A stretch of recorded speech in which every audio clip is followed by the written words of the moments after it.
Bien, buenas tardes. En esta oportunidad vamos a ver el proceso de construcción del territorio argentino y para ello tenemos que tener en cuenta algunos conceptos. Por ejemplo, el Estado.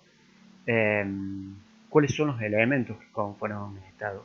Un territorio, las instituciones que representan ese Estado, un marco jurídico que son las reglas que impone el Estado a través de sus instituciones para un determinado territorio y un pueblo, ¿no es cierto? Que se reconoce como parte de ese territorio, ¿no es cierto? Tiene un sentimiento de identidad con ese territorio. Bien, el Estado tiene diferentes niveles. Puede ser un país, el Estado nacional, puede ser una provincia, el Estado provincial, y después en una ciudad, en un pueblo o una comuna, sería el Estado local. Bien, el territorio dijimos que era una parte importante del Estado. Algunos conceptos relacionados con el territorio son la soberanía, los límites y las fronteras y las porciones. El territorio, tal como lo vemos actualmente, no fue siempre así, ¿no es cierto? Sino que ha sufrido un proceso de producción histórica y para analizar mejor ese proceso de producción necesitamos una periodización histórica, es decir, dividir a la historia en diferentes periodos para analizar los agentes, los actores sociales que fueron importantes para cada etapa histórica.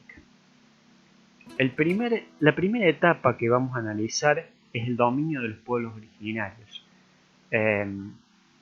Al principio, América estaba dominada por diferentes pueblos originarios, cada uno con su cultura, cada uno con sus tradiciones, con su forma de vida, con su modo de vida.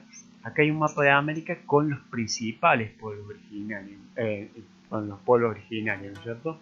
Los aztecas, la civilización azteca, la civilización maya, la civilización inca, que incluso habían creado sus propias ciudades, ¿no es cierto? Y eran imperios, ¿no es cierto? Ya que absorbían a otros pueblos originarios. Bien, dentro de lo que es pueblos originarios de América, en el aspecto político podemos decir que no había un grupo, ¿no es cierto?, que dominaba toda América, sino que cada grupo se dominaba a sí mismo políticamente. En cuanto a su economía, ¿no es cierto?, tenían una economía de autosubsistencia y podemos establecer, por ejemplo, una división. Este sería el mapa de los diferentes pueblos originarios de Argentina, por lo que podemos ver que los pueblos originarios no existe un solo pueblo originario, sino que hay muchísimos pueblos originarios y cada uno tenía sus costumbres, sus tradiciones, su modo de vida. Podemos diferenciar entre aquellos que tenían un modo de vida sedentario, que son aquellos que, por ejemplo, en el noroeste argentino, habían generado un proceso de domesticación de plantas y animales y entonces, ¿no es cierto?, se establecieron en un lugar determinado para subsistir, ¿no es cierto?, un proceso de subsistencia.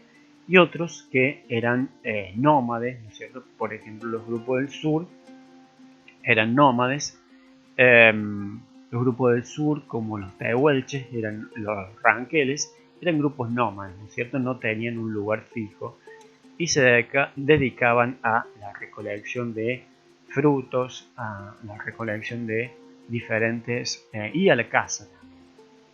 Bien, entonces territorialmente podemos decir que los sectores más desarrollados se encuentran en el noroeste argentino, que habían recibido la influencia de los incas, y podemos decir también que territorialmente no existían grandes lazos entre los diferentes grupos, tenían un comportamiento aislado, aunque entre algunos grupos sí se generaba algún tipo de trueque.